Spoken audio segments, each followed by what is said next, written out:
선지자와 왕 제16장 아합의 집의 몰락. 이세벨이 초기에 아합에게 끼친 악한 가마는 그의 후년의 생애까지 계속되어 성사에서 거의 찾아볼 수 없는 수치스럽고 난폭한 행동을 초래했다. 예로부터 아합과 같이 스스로 팔려 여호와 보시기에 악을 행한 자가 없음은 저가 그 아내 이세벨에게 충동되었음이라. 탐욕적인 기질을 타고난 아합은 행악하는 일에 있어서 이세벨의 격려와 지지를 받아 그의 악한 마음이 하고 싶은 대로 행하다가 마침내 완전히 이기적인 정신의 지배를 받게 되었다.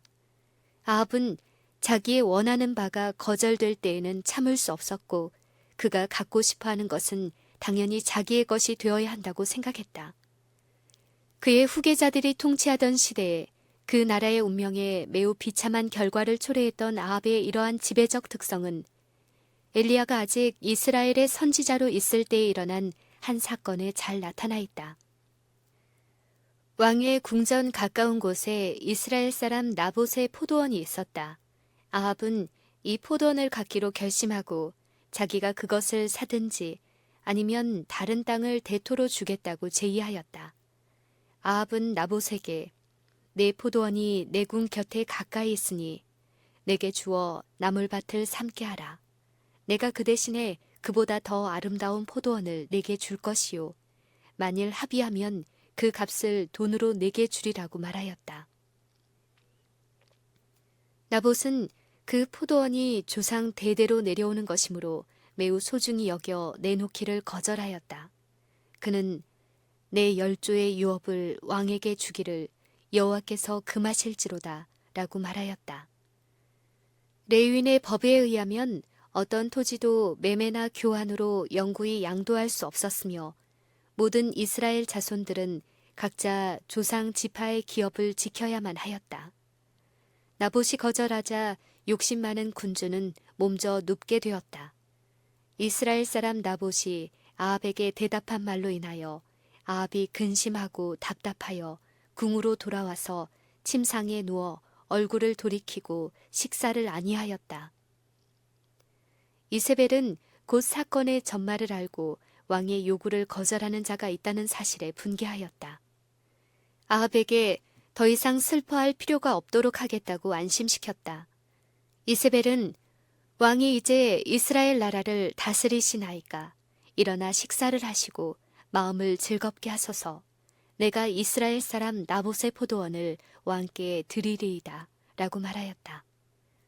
아합은 그의 아내가 어떤 방법을 써서 바라는 목적을 성취시킬지에 대해 상관하지 않았다.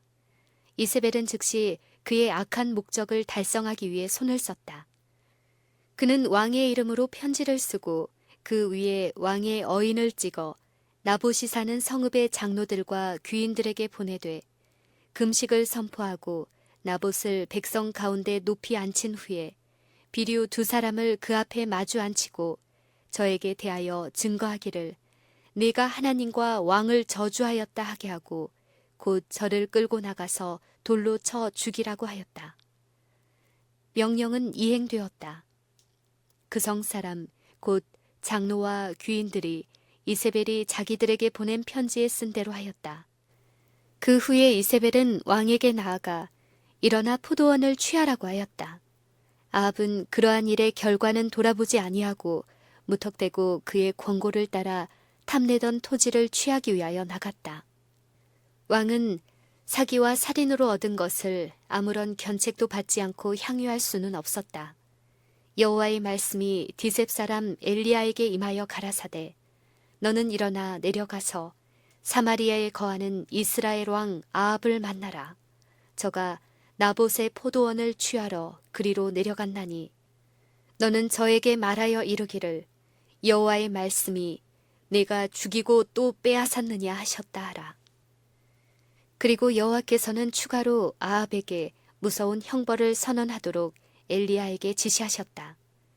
선지자는 하나님의 명령을 수행하려고 급히 나아갔다. 포도원에서 엄숙한 표정의 여호와의 사자와 마주치자 범죄한 왕은 나의 대적이여 네가 나를 찾았느냐? 라는 말로 자기의 공포심을 나타내었다. 여호와의 사자는 주저하지 않고 내가 찾아노라. 네가 스스로 팔려 여호와 보시기에 악을 행하였으므로 여호와의 말씀이 내가 재앙을 네게 내려 너를 쓸어버리라 하였다. 아무런 자비도 없었다. 아합의 집은 느밧의 아들 여로보암의 집처럼 아히야의 아들 바하사의 집처럼 완전히 몰락을 당할 것이었다. 여호와께서는 당신의 종을 통하여 이는 네가 나의 노를 격동하고 이스라엘로 범죄케 한 까닭이니라고 선고하셨다. 그리고 여호와께서는 이세벨에 대하여 개들이 이스라엘 성 곁에서 이세벨을 먹을지라. 아합에게 속한 자로서 성읍에서 죽은 자는 개들이 먹고 들에서 죽은 자는 공중의 새가 먹으리라고 선언하셨다. 왕은 이 무서운 기별을 듣고 그 옷을 찢고 굵은 배로 몸을 동이고 금식하고 굵은 배에 누우며 행보도 천천히 한지라.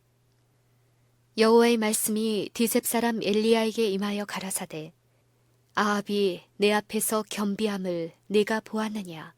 저가 내 앞에서 겸비함을 인하여 내가 재앙을 저희 시대에 내리지 아니하고 그 아들의 시대에야 그 집에 재앙을 내리리라 하셨다. 이 일이 있은 지 3년 후에 아합 왕은 아람인 즉 수리아인의 손에 죽임을 당하였다. 그의 후계자 아하시아도 여호와 보시기에 악을 행하여 그 아비의 길과 그 어미의 길과 여로보암의 길로 행하였다.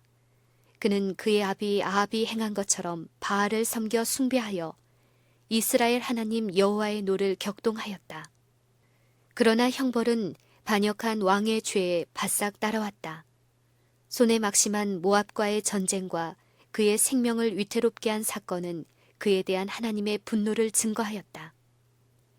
그의 다락 난간에서 떨어진 아하시아는 심한 상처를 입고 있을 수 있는 결과를 두려워한 나머지 그의 종을 에그론의 신 바알 세부백에 보내어 그가 낫겠는지 낫지 않겠는지를 물어보게 하였다. 에그론의 신은 그 사제를 매개체로 하여 미래의 사건에 관한 기별을 준다고 생각되었다. 많은 수요의 백성들이 그에게 물으러 갔으나 거기서 들은 예언과 받은 기별은 흑암의 왕에게서 나왔다. 아하시아의 종들은 도중에 하나님의 사람을 만났는데 그는 기별을 주면서 왕에게로 돌아가라고 지시하였다. 이스라엘에 하나님이 없어서 너희가 에그론의 신 바알 세부백에 물으러 가느냐? 그러므로 여호와의 말씀이 내가 올라간 침상에서 내려오지 못할지라 내가 반드시 죽으리라 하셨다 하라. 선지자는 기별을 전하고 떠났다. 놀란 종들은 급히 왕에게 돌아가 하나님의 사람의 말을 전달하였다. 왕은 그 사람의 모양이 어떠하더냐고 물었다. 그때 그들은 그는 털이 많은 사람인데 허리에 가죽띠를 띠었더이다 라고 대답하였다. 아시아는 그는 디셉 사람 엘리야로다 라고 부르짖었다. 만일 그의 사자들이 만난 낯선 사람이 엘리야라면 그에게 선고된 운명의 말이 틀림없이 성취될 것을 알았다. 만일 할 수만 있다면 닥쳐올 형벌을 돌이키기 위하여 선지자를 부르러 보내기로 결심하였다. 아하시아는 2번씩이나 군사들을 보내어 선지자를 위협하려 하였으나 2번 다 하나님의 진노가 쏟아져 그들을 형벌하였다. 3번째 군사들은 자기 자신들을 하나님 앞에 겸비하게 하였고 그들의 대장은 여호와의 사자에게 가까이 나아갈 때에 엘리야의 앞에 꿇어 엎드려 간구하여 가로되 하나님의 사람이여 원컨대 나의 생명과 당신의 종인 이 50인의 생명을 귀히 보소서라고 하였다. 여호와의 사자가 엘리야에게 이르되 너는 저를 두려워 말고 함께 내려가라 하신지라. 엘리야가 곧 일어나 저와 함께 내려와서 왕에게 이르러 고하되 여호와의 말씀이 내가 사자를 보내어 에그론의 신 바알 세부백에 물으려 하니 이스라엘에 그 말을 물을 만한 하나님이 없음이냐. 그러므로 네가 그 올라간 침상에서 내려오지 못할지라. 네가 반드시 죽으리라 하셨다 하였다. 아하시아는 그의 아버지의 치세 동안에 지극히 높으신 하나님의 놀라운 행사를 목격하였다. 그는 하나님께서 당신의 율법의 요구를 파기하는 자들을 다루시는 방법으로 배도한 이스라엘에게 내리신 무서운 형벌의 증거들을 보았었다. 아하시아는 이 무서운 현실이 쓸데없는 우화에 불과한 것처럼 행동하였다. 그는 여호와 앞에 그의 마음을 겸비케 하는 대신 바알을 따르고 마침내 그 위에 이 같은 가장 과감한 불경한 행위를 감행하였다. 반역적이고 회개하기를 싫어하던 아하시아는 엘리야에 전한 여호와의 말씀대로 죽었다. 아하시아 왕의 범죄와 그가 받은 형벌의 역사 속에는 만일 무시한다면 형벌을 피할 수 없는 경고가 담겨져 있다. 오늘날 사람들은 이교의 신들을 섬기지 않을지 모르나 무수한 사람들이 이스라엘의 왕이 행한 것과 똑같이 사단의 사당에서 예배하고 있다. 우상 숭배의 정신은 비록 과학과 교육의 영향으로 말미암아 아시아가 에그론의 신에게 구하던 당시보다 더 세련되고 매혹적인 형태를 취하기는 하였으나 오늘날 세상에 편만해 왔다. 분명한 예언의 말씀에 대한 믿음은 줄어들고 그 대신 미신과 사단의 요술에 많은 사람의 마음이 사로잡히고 있다. 이러한 서글픈 증거가 증가하고 있다. 오늘날에는 이교 예배의 비법이 강신술의 영매와의 은밀한 교제와 회합, 모호한 점과 기적으로 대치되고 있다. 하나님의 말씀이나 그의 성령을 통하여 오는 빛을 거절한 무수한 사람들이 영매가 보여주는 것을 열렬히 받아들이고 있다. 강신술을 믿는 자들이 옛날의 술책들을 조롱할지 모르나 대기만자 사단은 그들이 다른 형태로 변형된 그의 술책에 복종하는 것을 볼 때에 승리의 미소를 짓는다. 영매에게 묻는다는 생각만 해도 무서워 움츠려들면서도 매우 호감이 가는 형태의 강신술에 끌리는 자들이 많다. 또 어떤 사람들은 크리스찬 사이언스의 가르침과 접신론과 동방 종교들의 신비설에 미혹을 당한다. 거의 모든 형태의 강신술의 주창자들은 병 고치는 능력을 가졌다고 주장한다. 그들은 이 능력을 전기와 최면술과 소위 교감적 요법 또는 인간의 마음 속에 있는 잠재력에서 기인한다고 주장한다. 그리고 오늘날과 같은 기독교 시대에도 살아계신 하나님의 능력과 훌륭한 자격을 갖춘 의사들의 기술을 의지하는 대신에 이와 같은 자들에게 치료를 받으러 가는 사람들이 적지 않다. 자녀의 병상을 보살피던 어머니는 내가 더 이상 어떻게 할 수 없구나. 우리 아이를 낫게 할 능력을 가진 의사는 없을까 하고 부르짖는다. 그는 어떤 투시력을 가진 사람이나 최면술사가 이룩한 놀라운 치료 효과에 대한 소문을 듣고 자기의 사랑하는 자녀를 그에게 맡긴다. 그는 사단이 마치 자기 편인 양 사단의 손에 그 아이를 놓는다. 많은 경우에 있어서 그 아이의 장래의 생애는 사단의 능력에 지배당하며 그 능력은 깨트릴 수 없는 것처럼 보인다. 하나님께서 아하시아의 불경을 보시고 불쾌히 여기신 것은 당연한 일이었다. 하나님께서 이스라엘 백성들의 마음을 끌기 위하여 하시지 않으신 것이 무엇이며 그들에게 당신을 신뢰하도록 고취시키기 위하여 행하지 않으신 일이 무엇인가? 오랫동안 하나님께서는 당신의 백성들에게 비할 데 없는 친절과 사랑을 나타내 보이셨다. 태초부터 하나님께서는 인자들을 기뻐하였음을 보이셨다.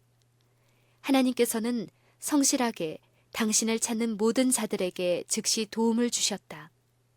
그러나 이제 이스라엘 왕은 하나님을 떠나서 그의 백성의 최대의 원수에게 도움을 요청함으로써 이방인들에게 그가 하늘의 하나님보다 그들의 우상을 더욱 신임한다는 사실을 선포하였다. 동일한 방법으로 오늘날의 남녀들이 그들의 능력과 지혜의 근원이 되시는 하나님을 떠나 흑암의 권세 잡은 자들에게 도움이나 충고를 구함으로 인하여 하나님께 욕을 돌린다. 하나님께서 아하시아의 행위에 분노하셨다면 더욱 큰 빛을 받고도 동일한 행위를 따르는 자들을 어떻게 생각하시겠는가? 사단의 사술에 빠진 자들이 큰 유익을 얻었다고 자랑할지 모르나 이것이 그들의 행위가 현명하고 안전하다는 증거가 될 수 있을까? 생명이 연장되었다고 해서 무슨 이득이 있는가? 일시적으로 유익을 얻었다고 해서 좋은 점이 무엇인가? 이런 것들이 결국에는 하나님의 뜻을 거스르는 일에 사용될 것이 아닌가? 이와 같이 모든 표면상의 이득은 마침내 만회할 수 없는 손실임이 밝혀질 것이다. 우리는 하나님께서 당신의 백성들을 사단의 능력으로부터 보호하시기 위하여 세우신 단 하나의 장벽이라도 아무런 형벌도 받지 않고 무너뜨릴 수 없다. 아하시야가 아들이 없었으므로 그의 아우 여호람이 후계자가 되어 12년 동안 이스라엘 10지파를 통치하였다. 이 기간의 처음부터 끝까지 그의 모친 이세벨은 여전히 생존하여 계속 국사에 악한 가마를 끼쳤다. 우상 숭배의 관습을 아직도 많은 사람들이 행하고 있었다.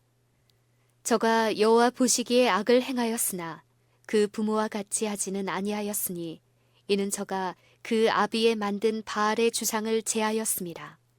그러나 저가 느밧의 아들 여로보암이 이스라엘로 범하게 한 그 죄를 따라 행하고 떠나지 아니하였다. 여호람이 이스라엘을 통치하는 동안 여호사밧이 죽고 역시 여호람이라고 명명된 여호사밧의 아들이 유다 나라의 보좌에 올랐다. 유다의 여호람은 아합과 이세벨 사이에 난 딸과 결혼함으로 이스라엘 나라와 밀접한 관계를 맺었고 그가 통치하는 동안 아합의 집과 같이 바알을 따랐다. 여호람이 또 유다 여러 산에 산당을 세워 예루살렘 거민으로 음란하듯 우상을 섬기게 하고 또 유다를 미혹해 하였다. 유다 왕은 아무런 형벌도 받지 않고 그의 무서운 배도를 계속하도록 허락되지 않았다. 선지자 엘리야가 아직 승천하지 않았으므로 그는 유다 나라가 북방 이스라엘로 멸망할 지경에 이르게 한 똑같은 길을 따르고 있는 것을 보고 잠잠히 머물러 있을 수 없었다. 선지자 엘리야는 유다 왕 여호람에게 한 가지 기별을 써서 보냈고 악한 왕은 그 서안에서 다음과 같은 무서운 말을 읽었다. 왕의 조상 다윗의 하나님 여호와의 말씀이 네가 네 아비 여호사밧의 길과 유다 왕 아사의 길로 행치 아니하고 오직 이스라엘 열 왕의 길로 행하여 유다와 예루살렘 거민으로 음란하듯 우상을 섬기게 하기를 아합의 집과 같이 하며 또 너희 아비 집에서 너보다 선한 아우들을 죽였으니 여호와가 내 백성과 내 자녀와 내 아내들과 내 모든 재물을 큰 재앙으로 치리라. 또 너는 창자의 중병이 될 것이니라. 이 예언의 성취로 여호와께서 블레셋 사람과 구스에서 가까운 아라비아 사람의 마음을 격동시키사 여호람을 치게 하셨으므로 그 무리가 올라와서 유다를 침노하여 왕궁의 모든 재물과 그 아들들과 아내들을 탈취하였으므로 말제 아들 여호아하스 즉 아하시야 아사랴 외에는 한 아들도 남지 아니하였다. 이 모든 일 후에 여호와께서 여호람을 치사 능히 고치지 못할 병이 그 창자에 들게 하셨으므로 여러 날 후 2년 만에 저가 그 심한 병으로 죽었다. 그 아들 아하시야 즉 여호아하스가 대신하여 왕이 되었다. 아합의 아들 여호람은 그의 조카 아하시야가 유다 왕위에 오를 때에 여전히 이스라엘 나라를 통치하고 있었다. 아하시야는 겨우 1년간 통치하였는데 이 기간에 그를 꾀어 악을 행하게 한 그의 어미 아달랴의 가마를 받아 아합의 집 교도를 쫓아 여호와 보시기에 악을 행하였다. 그의 조모 이세벨은 여전히 생존해 있었다. 그는 대담하게도 숙부되는 이스라엘 왕 여호람과 동맹을 체결하였다. 유다의 아하시야는 곧 비극적인 최후를 맞이했다. 아합의 집에 살아남은 자들은 과연 그 부친 죽은 후에 패망케 하는 교도를 쫓았다.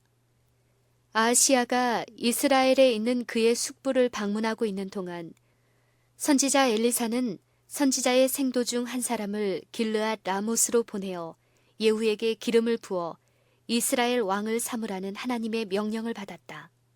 그때 유다와 이스라엘의 연합군은 길르앗 라못의 아람인들과 전쟁을 하고 있었다.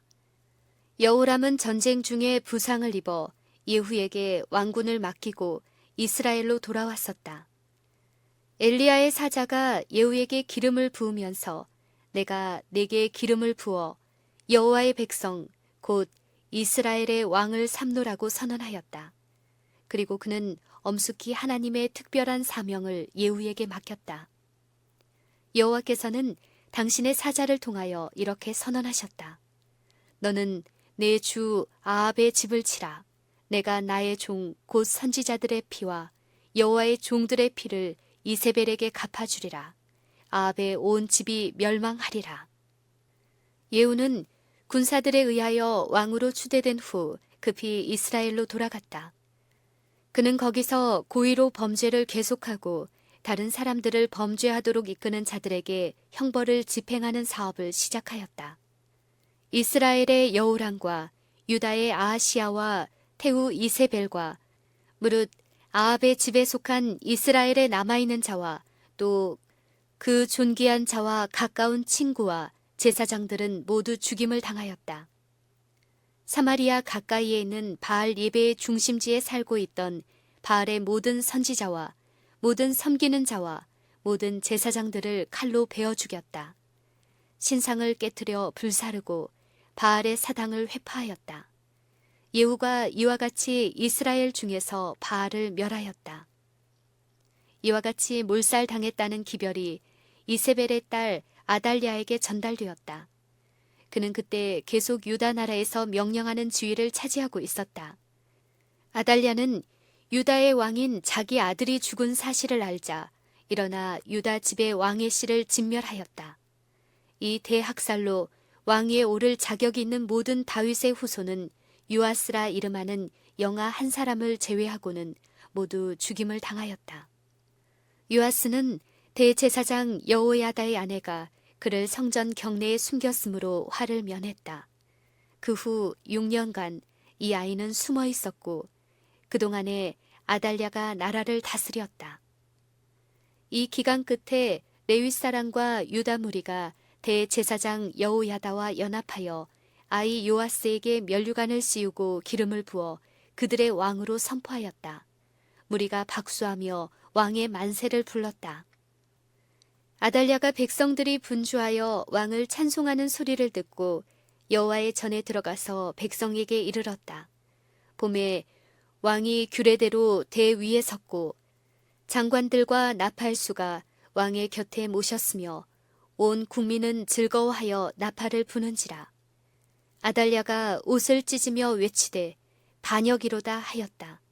그러나 여호야다는 백부장들에게 명하여 아달랴와 그의 모든 추종자들을 잡아 성전 밖 처형장으로 끌어내게 하였고 그곳에서 그들은 죽임을 당하였다. 이리하여 아합의 집의 마지막 사람이 멸망당하였다. 아합이 이세벨과 연합함으로 가져온 무서운 죄악은 그의 후손의 마지막 사람이 죽임을 당할 때까지 계속되었다.